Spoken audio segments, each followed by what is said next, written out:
welcome on the most knowledgeable college basketball guy in the Southwest Ohio region. And I don't say that about everyone. I haven't said that about Rick Brory, and I haven't said that about literally anybody else. But we got Paul Fritchner, host of the Rebound Rundown, one of the hosts of the Sean Miller podcast. Paul, welcome in.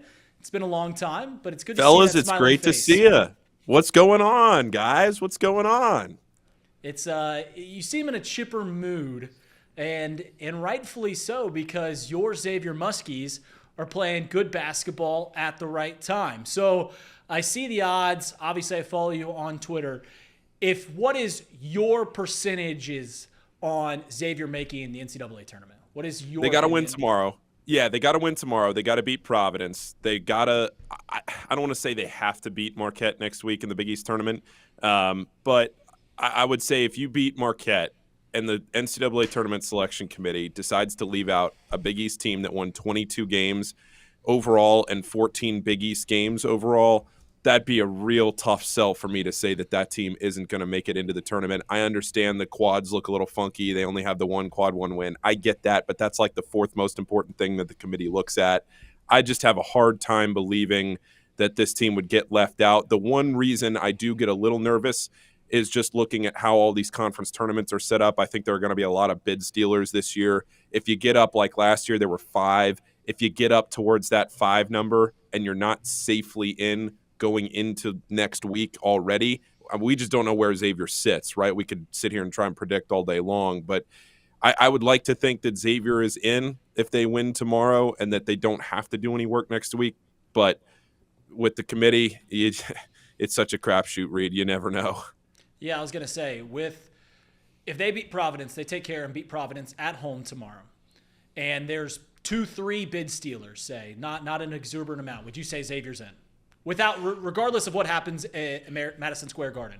Yeah, I would. A couple of the guys that I trust the most have Xavier pretty safely in the field right now. Like if you look at Bracket Matrix, which is maybe the best way to do it, is just an aggregate of every bracketologist. Mm-hmm. But I think like Bracketology now has become like this niche popular thing that a ton of people are doing. So you're starting to see more and more people come into the fold on it. And I think because of that, I think there's like a hive mind read of somebody sees somebody put one team here and then another team, somebody else sees them put them in, and then everybody just puts a bracket together based off each other. I try to seek out the guys that are doing original good work, and a couple of the guys that I trust the most that have shown to be really good at this in years past. One of the guys even has Xavier avoiding Dayton right now. So for me, yeah, if you only end up having 2 or 3 bid stealers, like I don't see VCU winning the A-10 tournament next week. They're the best team in the A-10, but they generally don't win the A-10 tournament when they are the best team in the league. So, if you're Xavier, you're hoping VCU wins that. You're hoping Drake wins the Missouri Valley. You're hoping UC San Diego wins the Big West. All those things to happen, and then, there's no NC State or Duquesne or anything like that. One thing that I thought, I got on Bracket Matrix yesterday, and the aggregate is truly impressive because I looked at, who's the most reliable, and it was this Yago or something like that, and I all right, let's go look at Yago brackets. It's a Twitter account with like 200 followers, and I was like, man, they get these things from all over the web. And then I looked at one, it was called Kirby, and I was like, wait, is Nick Kirby, is he a bracketologist too? So I looked at them, and it was just some blogspot post called Kirby Hoops. And I was like, wait, is Nick Kirby on this bracket matrix? So I want to ask you about the Big East tournament. And something that as a Xavier fan I thought was kind of interesting is obviously UConn beat Marquette earlier this week to take the 4 seed. As a Xavier fan, I think, even though I think Marquette might be a better team than UConn, I think playing Marquette at Madison Square Garden, where UConn normally has a huge fan base coming in from Connecticut, I feel like that's a much easier game. Do you share that opinion? Way better, way better. If you're a Xavier fan, you absolutely – well, not only that, Reed, but even on the court, I think Marquette is a better matchup for Xavier than UConn is. If you look at how UConn's playing right now, Terrace Reed is having a monster end of the season. Liam McNeely's playing better. Alex Caravan had a great night the other night against Marquette. So because of that, you're saying, all right, maybe UConn's starting to figure things out. Maybe they're turning the corner. Marquette, I think Xavier matches up pretty well with them. They lost by 2 at Cintas. That was without Zach Freemantle. They won at Marquette with Zach Freemantle. They don't really have that true big that scares you like UConn does, or even like St. John's does and Zuby Ejiofor. The Marquette matchup for me is a great one for Xavier to ask for on day one. I mean, there's obviously better ones if Xavier was a little bit of a higher seed and you're playing Seton Hall or DePaul. But as far as what Xavier is in position to do next week, I would much rather play Marquette next week than have to play potentially 2 road games in a row of UConn, and then if you win that, St. John's on Friday night. Let me take you back a month ago. Super Bowl Sunday, Xavier goes to Philadelphia and loses at Wells Fargo Arena to Villanova. Did it feel like it was dead then? Because obviously they've won since then. Did it feel like it was dead? Because that was a pretty big gut punch at the time.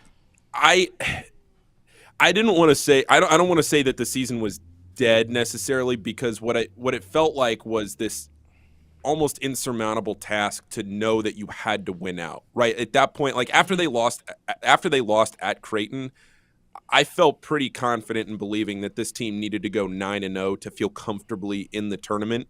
And if they had gone 9-0, they would be comfortably in the tournament. I did think 8-1 kept them very much in the conversation, which is exactly what's happening right now as long as they beat Providence tomorrow.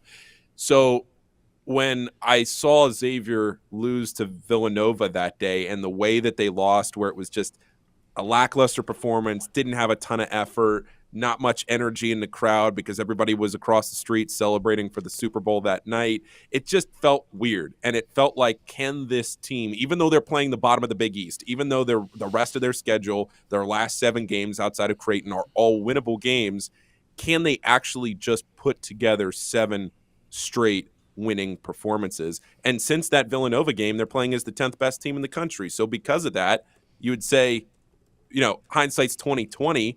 I felt confident that this team had the talent to do it. I was concerned that they would have a letdown game somewhere in there. And barring one tomorrow on senior night, which I just don't see happening, Providence they're healthy, but they're banged up at the same time. The fan base is all turned on each other. The vibes are pretty low. Like, it would be a shocker tomorrow if Providence walked into Cintas and won that game on senior night. Xavier's going to be probably close to a 10-point favorite, if not more. So for Xavier to go from where they were on Super Bowl Sunday, realizing they pretty much had to go 7-0, to now being on the doorstep of going 7-0, it's pretty impressive to me. Yeah, being a 10-point favorite on senior night in a game you must win isn't as big of a lock in Cincinnati as we might hoped based on what has happened this week across town. But the final question I got before I pass it over to the local Bearcat fan, Elliot Rearing, is... Oh, yeah. Contract extension. Yeah, go ahead. Here's the thing. When you do college football, when they do the selection committee, it's a lot about how the team looks. But there's so many teams in the NCAA tournament that it's kind of hard to do that. It's kind of hard to say, like, this team looks really good right now, as the Xavier Musketeers do. And another thing is that Zach Freemantle injury came at probably the worst time it could have come at, right? The 4 games, 5 games, whatever he missed, where you had to win one of those games, and they just simply did not do that. Do you think that Zach Fremantle's injury, the timing of that, is going to go into what the selection committee looks at when picking this team? And do you think the way that Xavier's playing right now is something that they'll look at? I think it could. I think it absolutely could as far as the injury goes. I think you're absolutely right. So he missed 3 games, and they lost 2 of the 3. They won the Seton Hall game, but Seton Hall, one of the worst. They are the worst team in the Big East this year. The 2 games they lost, Reed, like you pointed out, was at UConn in overtime and then home against Marquette. Both games that you then went and won when you played those teams a second time, and they were close losses. It's not like they went and got blown out. Like if you're in the committee room and you see that Xavier lost by 30 at Marquette and lost at home, at UConn, and lost to Marquette at home by 18, then you're like, all right, would Zach Freemantle really have made that big of a difference in either one of those games? But you lose in overtime in a game you might have won with Zach Freemantle at UConn, and then you lose at home to Marquette. Now, on the flip side of that, UConn didn't have Liam McNeely in that game either, so maybe that balances itself out. The thing I don't know, Reed, and this is what I would love to know, is how granular the committee gets on all of these teams. Like, are they really sitting there? Are these 12 dudes sitting in this room really getting into the weeds of all of this? I would like to think that they are. I would hope that they are. But the other thing you have to keep in mind that I keep being reminded is that this is a television program. The tournament is a television program at the end of the day, and they are trying to put the best product possible into the tournament overall. I would love to think that Xavier is a better product right now than the 12th or 13th best SEC team that might find its way in. Do I trust the committee to do that? I would like to hope so, but you have to win tomorrow. Look, this is all a moot point if Xavier doesn't beat Providence tomorrow. I think they will. I think we can talk about this like they will. But, the committee says they don't, in the last 10 or 15 years, they don't look at how you finish a season. But, for example, I was doing the show last night, and you're looking at Nebraska, who's lost 4 in a row. They've lost 5 of their last 6. They're backing their way into the tournament, potentially could lose on Sunday to Iowa at home, versus a Xavier team that will be racing into the tournament on the backs of 7 straight wins. And the other thing we haven't mentioned, Reed, this team is playing 19 spots better in the last month than the next best Big East team. They could just go win the Big East tournament next week and seal it up anyway. Speaking of winning the tournament, the conference. Oh, hey, Elliot. Hi, Paul. How you doing, bud? I'm doing great. Paul's always the first guy to text me when UC loses, so it's always good to see your voice talking college basketball, and you made me feel good this whole entire season, and that's. I was just trying to be a nice, comforting sounding board to you. Yeah. That if you needed to vent, you knew you could find me. When you send out the annual or the daily UC just lost a game that they shouldn't have lost tweet, how big is your smile? It's not. It pains me. It pains me. You know why? Yeah. Because Why? every single day I stay up until 2 a.m. covering all the local Cincinnati area teams on a Daily Digest college basketball show. And when one of those teams loses, it doesn't help the listenership. So when one of those teams lose, it's tough on the listenership, especially when Cincinnati loses in the way they did the other night. Paul, you're a great guy. You're a great humanitarian. Let me go over this. The conference tournament. I have a theory that they don't matter at all. When you play a game of the conference tournament, it doesn't matter. When you're looking at a bubble team, when you're looking at the University of Cincinnati, who, by the grace of God, is somehow still on some first 4 out garbage. How many games would it take for the committee to say, all right, maybe they deserve a shot here? Or is it completely null and void? They already have their bracket made. Cincinnati has to win the Big 12 tournament to get into the tournament. Because I would say that for really any team, you have to do your work before you get to conference tournament week. Now, could it where I don't want to totally put my flag in the sand on that is that if there are 2 teams right on the razor's edge of maybe one team loses early in the week and one team picks up a quad 1 win and they're deciding between the 2, then maybe, that helps. I don't want to completely write it off. But the selection committee gets into a room, Wednesday night, Thursday morning, whenever it is, and they start evaluating teams into Friday. I mean, you think about it. If a team's net moves enough Thursday night into Friday and they've already voted teams into the field, whatever it is, those things aren't updating. I don't even know if they have a tool that updates them in real time. So what I mean by that is you can't rely on conference tournament week. 3 years ago in 2022, Texas A&M won 3 games in the SEC tournament. You've probably heard me talk about this, but they've won 3 games in the SEC. I keep saying this point, and it's so true. They won 3 games in the SEC tournament, Elliot, and we thought they would avoid Dayton. We thought they would be maybe the bottom half of a 10 seed, maybe one of the last 11 seeds to not play in Dayton. They got left out of the tournament. That was the team that Xavier beat to win the NIT title. They didn't even make it in at all, and we thought they would avoid Dayton because of what they did in conference tournament week. So when I saw that, I said to myself, look, if you're Xavier and you beat Marquette next week to get another quad 1 win, and that takes you from 1 to 2, that's a significant jump to double your total. But at the same time, I just don't want to trust anything that happens in conference tournament week. More bad can happen in conference tournament week than good unless you just go out and win your conference tournament.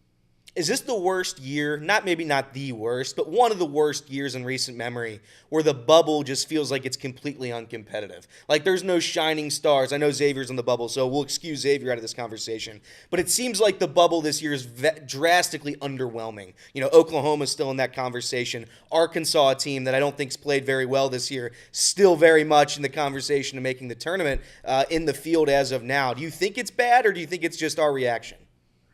We go back and forth on this, and I think the thing that we sometimes get caught up on in the weeks leading up to the NCAA tournament is how weak the bubble is. Like, I feel like we have this conversation every year, and where the bubble gets tighter is when bid stealers happen. Because let's say, like for last year, we'll take last year as an example. There were five bid stealers last year. You think back, like I mentioned before, Duquesne won the A-10 last year. NC State, they won 5 games in 5 days to win the ACC tournament. They went on and went to the Final Four.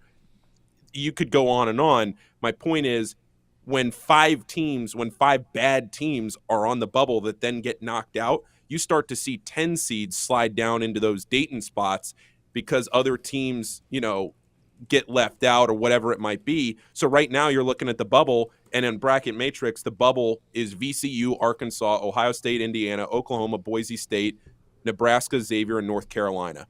UNC, if they don't beat Duke tomorrow, I have a hard time believing that team gets into the tournament. Maybe they do. Maybe the committee likes it for a brand. I just have a hard time seeing it. Nebraska's backing their way in. If they don't beat Iowa on Sunday, get them the hell out of my tournament. Boise State's got Colorado State tonight. If they lose to Colorado State, get them the hell out of my tournament. Oklahoma, I'm actually okay with Oklahoma. I'm one of the people on the other side of that take. Everybody's screaming about Oklahoma's conference record being terrible. I get that. But I'm actually on the other side of that because I think their metrics and their resume isn't as bad as it just might look when you first see their record. So I'm okay with Oklahoma having that conversation at least. But, like, Indiana, they're going – Mike Woodson's not even going to be there in 3 weeks. Get them the hell out of my tournament. Ohio State, I'm fine with. You hate my Hoosiers. That stinks. You hate my Hoosiers, and I hate them. I don't hate your Hoosiers, Reed. They need to move on. They need to get a new coach. The transfer portal opens in 2 weeks. Get them out of my tournament. They can get Wes. Have Wes. They still own Perdon't, so they still own Perdon't. That's right. True. I got 2 more questions for you, Paul. Number one, I think this is a point that upsets a lot of college basketball fans, and it upsets me because as somebody who likes college basketball more than college football, there have been less unique winners in college basketball than college football. This year, obviously, it seems pretty damn top heavy with Duke and Auburn. If you had to make a bet right now, I'll give you Duke and Auburn, or I'll give you the field. Who are you betting? I would probably take Duke or Auburn just because they are they are so historically good. If you threw Florida in there, I think I would be even more sure of that. I just think one of those 3 teams. I'm trying to convince myself that this could be the year for Houston because they're so talented offensively this year. That's what they've been missing in years past is they love to win that like 52-48 game in the NCAA tournament. You saw them get bounced against Miami 2 years ago where they just couldn't score. I'd like to think that this is Houston's year to win, to go to the Final Four, to win it all, to get Kelvin Sampson that title. I just think that for as much chaos as there could be this year because of the parity of the sport, I still think in the end it's going to be one of the Duke or Auburn teams that is not just good this year, but historically good in the last 30 years of college basketball. That's fair. And I'm probably going to place a wager, a large wager on Duke. I'm gonna believe in the Duke Blue Devils this season. But good. Well, the one thing I could say on Duke, though, is that they've been playing in the ACC for so long and they've been beating up on really bad ACC teams that, maybe they get into the tournament and something happens where, they're not playing great and somebody picks them off in, like, the Sweet 16. But, the other thing, too, sorry, I know I'm going on. You guys get me on a roll here. No, please. We're on actual radio now, so I don't want to, like, overshoot my slot here. But you look at, like, the 8-9 seeds right now, right? Which a 1 seed would play in the second round. The 8 seeds right now on bracket matrix, Mississippi State, BYU, who's one of the hottest teams in the country, UConn, the 2-time defending national champions, Gonzaga, one of the best metrics teams in the country, and then the 9 seeds, Creighton and Vandy are in there as well. It's like, hey, look, You got a 1 seed. Oh, You got to play the 2-time defending national champs to even make it to the Sweet 16. That's where maybe the top seeds could get tripped up a little bit. I just don't see it happening, but I could hear an argument. 2 quick last questions here. Number 1, your bubble Cinderella team. Give me one bubble Cinderella team to bet on.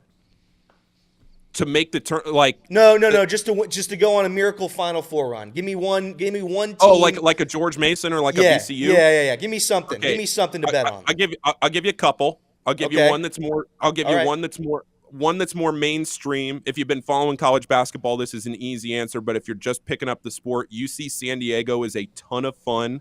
They are a very, very good team that'll probably, if they win their conference tournament, they're out of the Big West. They will probably end up as like a 12 seed. That's one. Another team I'm very much looking at, and maybe the most fun mid-major team, is High Point. They score at an incredibly, incredibly high level. Their offense is electric. High Point and UC San Diego are 2 teams that I'd be looking at because both of them are in that like 12 to 13 seed range that could win games. UC San Diego's metrics are incredible this year. Put them in. Like, I would much rather see UC San Diego get into the tournament than like Indiana or Arkansas or one of them. I agree. And my last question comes from your good friend Mouse Cop. What are the roads looking like driving up to Indy? Oh my God, dude! That show was hilarious. So I didn't even go back and like re-listen to the pothole segment. It legitimately sounded. So one of my friends texted me and he goes, "Paul, I thought you crashed your car, and the only reason I knew you were okay was because you uploaded the show." I mean, that was terrible. I thought I popped the tire or something. Please fix your roads, Indianapolis. That's all right. The west side of Cincinnati, I drive on River Road every day, and I'm not kidding. Oh, yeah. It looks like meteors have hit that road, and I have to drive and swerve. They've got cones out on like the middle of the road. People are just knocking over the cones. They don't care anymore. We're just driving away and trying to break all of our cars down. But Paul, that's it from me. Paul, thank you so much for being on the show. We got to go to break. Good luck to our Muskies tomorrow. And good luck to my Hoosiers as well. Thanks, Paul, for coming on. We're going to take a short break. You're listening to 1410 Wing AM.